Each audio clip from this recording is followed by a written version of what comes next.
અમેરિકાની કોઈ યુનિવર્સિટીની ડિગ્રી હાથમાં હોય તો દુનિયાની કોઈ પણ કંપનીમાં સારી જોબ મળી શકે તે દિવસો હવે કદાચ સમાપ્ત થઈ ગયા છે. એક અંદાજ અનુસાર ગ્રેજ્યુએટ થનારા લગભગ 40% સ્ટુડન્ટ્સ એવી જોબ કરવા મજબૂર છે કે જેના માટે ડિગ્રીની ખરેખર કોઈ જરૂર જ નથી.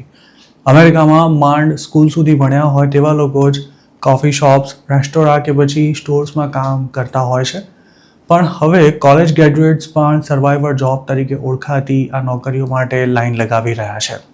સ્થિતિ એવી છે કે મહેનત કરીને ગ્રેજ્યુએટ થનારા લોકો સારી નોકરી ન મળી રહી હોવાથી હતાશ પણ થઈ રહ્યા છે. ડિગ્રીની કોઈ જ વેલ્યુ ન રહી હોય તેવી સ્થિતિમાં આર્થિક અનિશ્ચિતતા વચ્ચે યંગ કોલેજ ગ્રેજ્યુએટ્સ માટે જોબ મેળવવું મુશ્કેલ બની રહ્યું છે.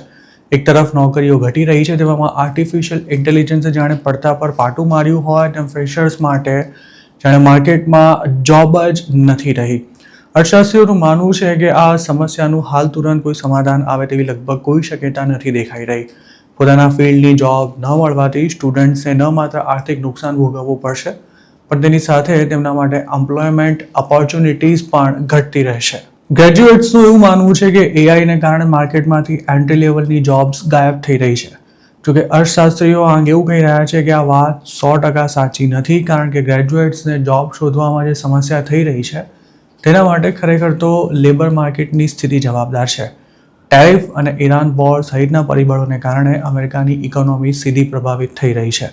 માર્કેટમાં લો હાયર લો ફાયરનો ટ્રેન્ડ ચાલી રહ્યો છે અને મોંઘવારી પણ વધી રહી છે, જેથી યંગસ્ટર્સ માટે જોબ ઓપોર્ચ્યુનિટીઝ ઓછી થઈ રહી છે.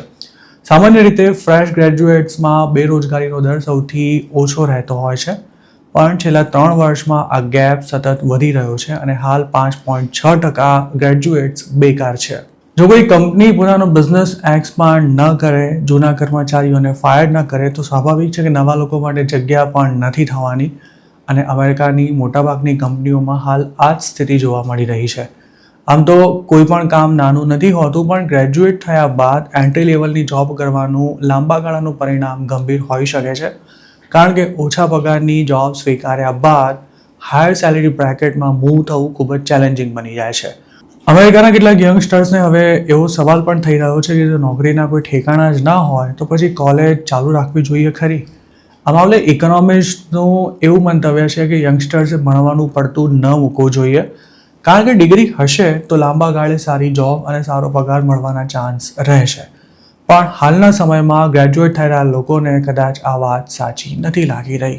અમેરિકામાં જ્યારે પણ આર્થિક અનિશ્ચિતતા સર્જાઈ છે તે વખતે ગ્રેજ્યુએટ થનારા લોકોને તેના લાંબા ગાળાના પરિણામ ભોગવવા પડ્યા છે. 1980માં પણ આ જ સ્થિતિ જોવા મળી હતી.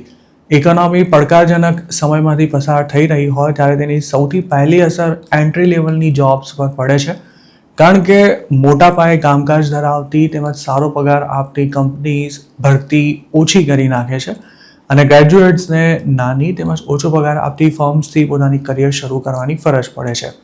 લો સેલરીવાળી જોબ્સથી યંગસ્ટર્સના રેઝ્યુમેનો પ્રભાવ ઘટી જાય છે અને તેમના માટે વધુ પગારવાળી જોબ્સ મેળવવું મુશ્કેલ બને છે. તેમાં જે લોકો સામાન્ય ઇન્સ્ટિટ્યૂટ્સમાંથી પાસ આઉટ થયા છે તેમને સૌથી વધુ મુશ્કેલીનો સામનો કરવો પડે છે.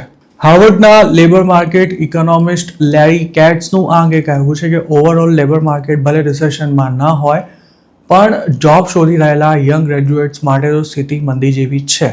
1980માં જે મંદી આવી હતી તેની સરખામણીએ હાલ કોલેજ ગ્રેજ્યુએટ્સમાં બેરોજગારીનો દર ઓછો છે, પણ 1991 તેમજ 2000ના .com ક્રેશ કરતાં તે ચોક્કસ વધુ છે.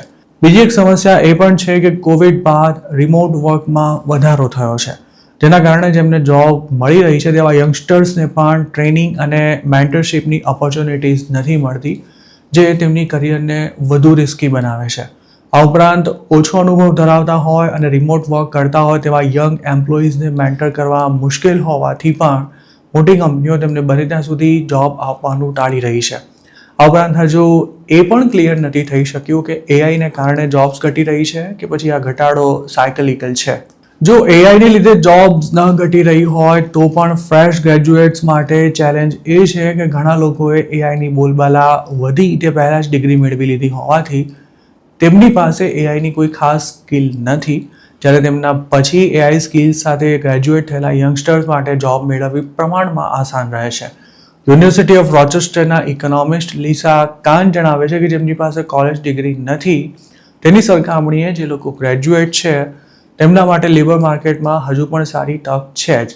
હાલના વર્ષોમાં આ ગેપ ભલે ઘટી રહ્યો હોય પરંતુ આ સ્થિતિમાં પણ તમામ યંગ વર્કર્સ કરતાં ફ્રેશ કોલેજ ગ્રેજ્યુએટ્સમાં અનએમ્પ્લોયમેન્ટનો રેટ ઓછો છે.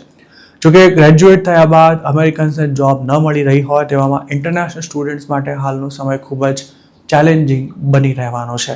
આ અંગે આપનું શું માનવું છે તમને કમેન્ટમાં ચોક્કસ જણાવજો.